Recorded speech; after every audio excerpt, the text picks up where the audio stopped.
ये जो भीड़ आप देख रहे हैं, ये सिर्फ स्टूडेंट्स नहीं है। ये एक 58,000 करोड़ रुपए की मनी मेकिंग मशीन का फ्यूल है। इंडिया का सबसे बड़ा एजुकेशन स्कैम जिसके बारे में कोई खुलकर बात नहीं करता। आपको लगता है कि टॉप रैंक्स मेहनत से आती हैं? गलत। रैंक्स खरीदी जाती हैं, स्कूल्स फर्जी होते हैं। और आज इस वीडियो में हम इस पूरे कोचिंग माफिया का पर्दाफाश करने वाले हैं। जो आप देखने वाले हैं उस पर आपको यकीन नहीं होगा अगर आप या आपका कोई अपना किसी कॉम्पिटिटिव एग्जाम की तैयारी कर रहा है। अगले कुछ मिनट्स आपकी आंखें खोल देंगे। Let's dive in.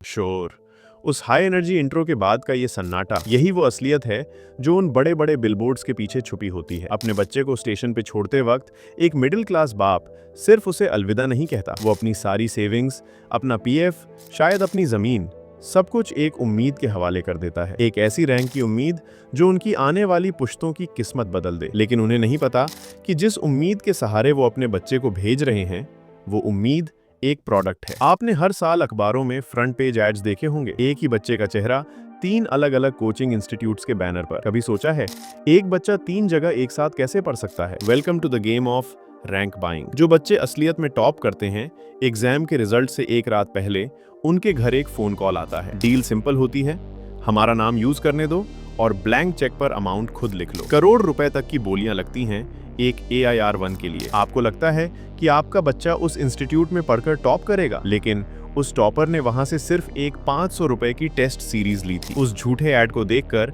आप वहां 2 से 3 लाख फीस भराते हो। लेकिन ये सिर्फ कोचिंग की फीस तक सीमित नहीं है। आइए इस 68,000 करोड़ रुपए के इकोसिस्टम का मैथ समझते हैं। हर साल लगभग 25 से 30 लाख बच्चे मेडिकल और इंजीनियरिंग एंट्रेंस के लिए निकलते हैं। एक आम बच्चे का साल भर का खर्चा करीब 3 से 4 लाख रुपए होता है। अब इसमें से पैसा कहाँ जाता है? सिर्फ इंस्टीट्यूट्स के पास नहीं, एक पूरी लोकल इकोनॉमी इन बच्चों पर जिंदा है। पीजी ओनर्स जो 8 गुना 8 के कमरे का 15,000 महीना लेते हैं, टिफिन सर्विसेज, लोकल ट्रांसपोर्ट, ये सब मिलकर एक ऐसी मशीन बन चुके हैं जिसे चलते रहने के लिए रॉ मटेरियल चाहिए, और वो रॉ मटेरियल हैं आपके बच्चे। अब आता है इस इंडस्ट्री का सबसे काला सच, जिसे अंदर बैठे लोग बैच शफलिंग कहते हैं। जब एक एवरेज बच्चा एडमिशन लेता है तो उसे लगता है उसे वही टॉप टीचर्स पढ़ाएंगे जिनके चेहरे होर्डिंग्स पर हैं। पर ऐसा नहीं होता। पहले 2 टेस्ट के बाद बच्चों को फिल्टर कर दिया जाता है। जो टॉप 1% हैं उन्हें स्टार बैच में डाल दिया जाता है। उन्हें best teachers,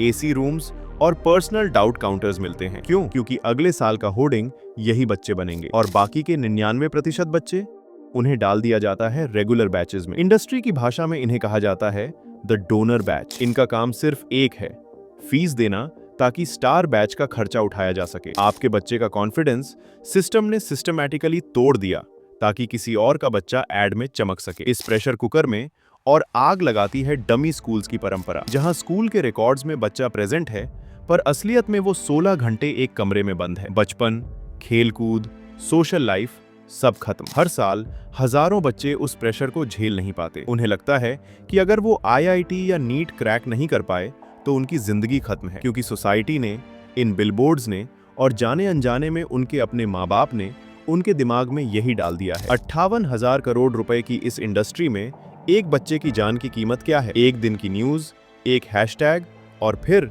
the machine never stops. मैं ये नहीं कह रहा कि कोचिंग इंस्टीट्यूट जरूरी नहीं है या हर टीचर बुरा है। बहुत से लोग आज भी दिन रात मेहनत करते हैं। प्रॉब्लम एक इंसान नहीं, प्रॉब्लम ये प्रॉफिट ड्रिवन, भेड़ चाल वाला बिजनेस मॉडल है। हमें अपने बच्चों को ये सिखाना होगा कि ये एग्जाम्स उनकी जिंदगी का एक छोटा सा हिस्सा है, उनकी पूरी जिंदगी नहीं। फेलियर नॉर्मल है, but selling fake dreams is a crime. अगली बार जब आप अखबार में किसी टॉपर का एड देखें तो खुद से एक सवाल जरूर पूछें, क्या ये बच्चा सच में जीता है या इसकी रैंक खरीदी गई है? आप इस डोनर बैच वाले सिस्टम के बारे में क्या सोचते हैं? मुझे कमेंट्स में जरूर बताना।